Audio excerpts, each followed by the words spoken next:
कुछ ही दिन पहले एसएससी से रिलेटेड एक बड़ा कंट्रोवर्सी हुई थी और जिसमें बहुत सारे शिक्षक लोग इन्वॉल्व थे।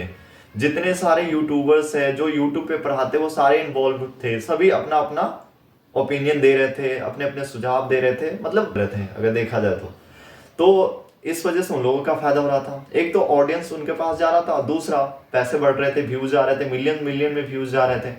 बट अगर स्टूडेंट्स के पर्सपेक्टिव से बात करूं मैं, तो एसएससी ने अपना सिलेबस इतना लिमिटेड और रिड्यूस कर दिया है कि आप घर बैठे बैठे ही पढ़ सकते हो। थोड़ा सा ध्यान दे दोगे आप क्लियर कर लोगे। बट नहीं, हमें 999 का कोर्स खरीदना है, 599 का कोर्स खरीदना है। और उसमें भी कोर्स में क्या पढ़ाई हो रहा है, वर्ड मीनिंग्स बताए जा रहे हैं जो कि आप खुद से भी कर सकते हो।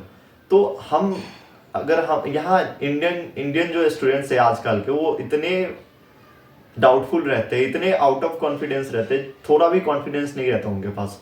वो वर्ड मीनिंग के लिए भी सर्च करते हैं कि कहाँ से मुझे कुछ मिल जाए। अरे खुद बुक में देख लो, पापा जी बच्चे जब तुम छोटे थे तब सिखा रहे थे तुमको कि 100 याद कर लो, 200 याद कर लो। तो नहीं याद करना, हमें कोर्सेज लेने हैं, हमें लाइमलाइट लेना है। इन्हीं वजह से हमारा एक भी एग्जाम क्लियर नहीं होता। तो हमारा फोकस एग्जाम क्लियरेंस और अपने स्किल्स डेवलप पे होना चाहिए, ना कि दूसरों को देख के ये वो ऐसा दे रहा है मतलब वो सही होगा, ऐसा बिल्कुल नहीं सोचना चाहिए।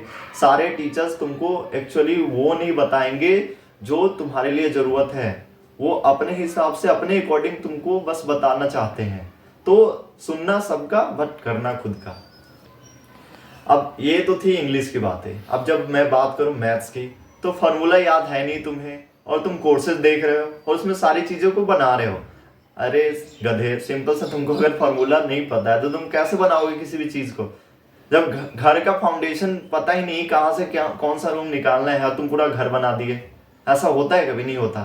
तो सबसे पहले हमें फॉर्मूलाज देखना पड़ता है, फॉर्मूलाज अच्छे से लर्न करना पड़ता है तब, और सारा क्वेश्चन भी उसी फार्मूले के इर्द गिर्द होता है। अगर आपके फार्मूला एकदम बढ़िया से आपने मेमोराइज कर लिया है, याद है आपको, तो क्वेश्चन एकदम इजी हो जाता है।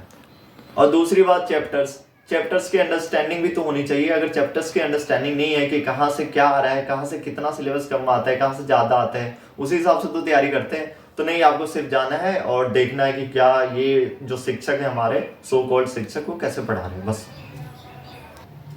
अब उसके बाद आता है एक और चीज, GS, general awareness I think, या जनरल साइंस जो भी कह लो। उसमें पार्टिकुलरली हमें इतना ही क्वेश्चन यहीं से पूछा जाता है कि हमारे आसपास में क्या चल रहा है।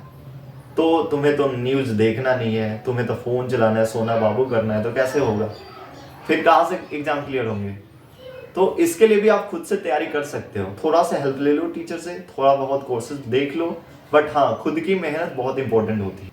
और वो भी आपको जरूरत नहीं है कोर्स परचेस करने की। फ्री में बहुत सारे कंटेंट पड़े हुए हैं यूट्यूब पे, कोई देखता नहीं है। इतने सारे कंटेंट है कि आप अगर सही से तैयारी करो ना, सिर्फ यूट्यूब से ही पढ़ के आप बहुत चीज अचीव कर सकते हो।